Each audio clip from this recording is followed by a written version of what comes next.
I'm going to show you how you can create a custom thank you message that recipients will be able to see at the end of their survey. Now to do this, go to Settings, and then if you scroll down, you can see under Options for Responses, Customize Thank You Message. Now if you click on it, it will pop up a little text box saying your response was submitted.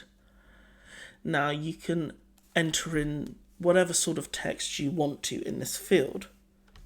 Now, say for example, you could put thank you, you're the ultimate bookworm, for example, in the context of this book survey, or you can make it something more relevant and more personalised. You could also, if you're using forms in terms of being a request form, what you could do is say thank you for submitting your request. We'll get back to you within a couple days, for example. Now, if the person was to go through and do it, so let's just come out of that and click on preview. Let's click some responses to get to the end and click submit.